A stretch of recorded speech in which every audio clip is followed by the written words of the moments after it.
The sun's shining on the righteous again, so going to do a tour of the workshop first. If anybody likes to come in and see, a little notice on the door, another day in paradise, so you can come into paradise and see how we're working.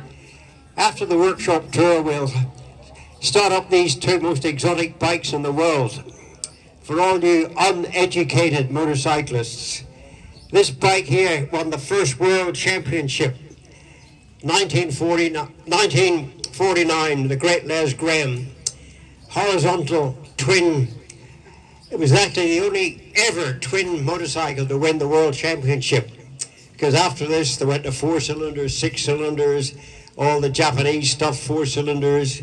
Even today they're all 4 cylinders. So there you go, Porcupine. Why is it called a Porcupine, ladies? Young Viv will tell you why it's called a Porcupine. Just have a look at the cylinder head. Porcupine. So great Les Graham, wonderful. He was a pilot during the war, flew Lancaster bombers, and in his biography is a wonderful photograph of his crew sitting on the bombs before they took off, smoking cigarettes. So health and safety today would love that, wouldn't it? Sitting on bombs, smoking cigarettes. So, but he had the escape of a lifetime when he was over Germany, over Hamburg or somewhere. A plane below his Lancaster blew up, and the force turned his Lancaster upside down, and he managed to get it back right again and got home safe. So obviously his road racing experience switched on, instant reactions that probably saved all the crew's life. So great Les Graham. We've run this quite a few places: Goodwood, Mallory, Cadwell, and Les's son Stuart Graham, who's again an ex-Suzuki Works rider. He's rode that bike, and it was wonderful to have the son riding the great Les Graham's World Championship bike. So we move on to this one here. This is probably the most exotic bike ever. You didn't hear me, ever. 1939 Ulster Grand Prix. This appeared with a Walter Rusk, who's from Belfast too, like yours truly, and AJS V Four, 4-cylinder V4, right? Liquid cooled, right? Supercharged, right? Put it in perspective, that's 60 years before the Japanese thought about it. And the only reason why the Japanese thought about it, I took this to the TT in 1980 to do a demonstration lap.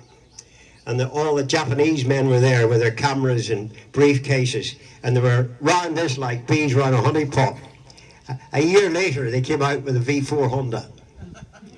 Right?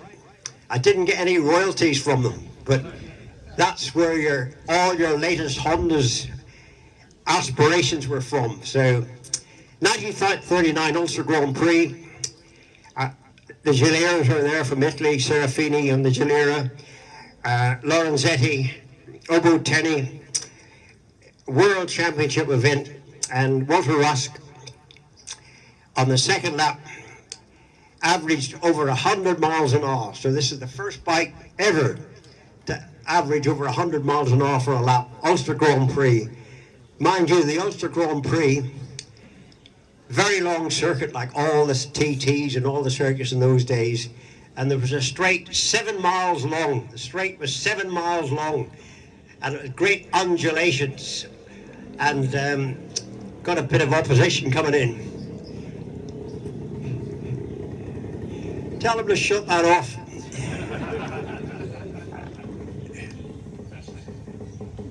Thank you.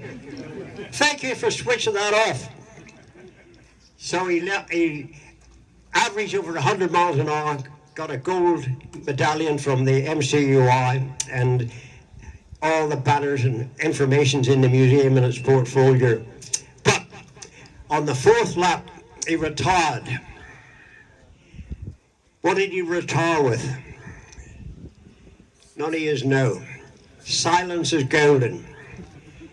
The 7 miles straight, lots of big undulations, straight as a die. One of the front fork legs broke,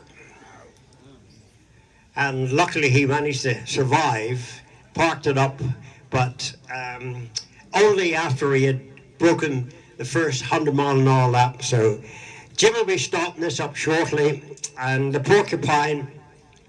So you've got a twin, a 4 AJS when Britain led the world, design, development, and speed. So quite an honour to have these two. Many, many years ago, you've all heard of the great Jock West, who was a Grand Prix rider, then a MD for AJ Matchless at Plumstead, and he had salvaged these from his property. He won the Messe Grand Prix in Belgium just after the war. About 1946, he won on this bike, but so he had the remains of them, and luckily, maybe 50 years ago, that he sold them to the Museum Trust, and we have restored them, worked hard at them, and they now run exceptionally well. So we'll hear those running in a moment, but anybody who wants to come into the workshop, you can see what Jim's playing at, what I'm playing at, and you'd like to come in.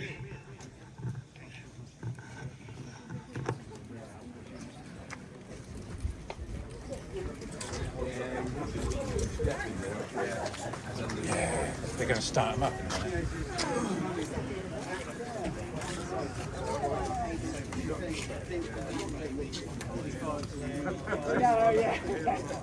Oh, do y'all think I'll move when they go? Morning up.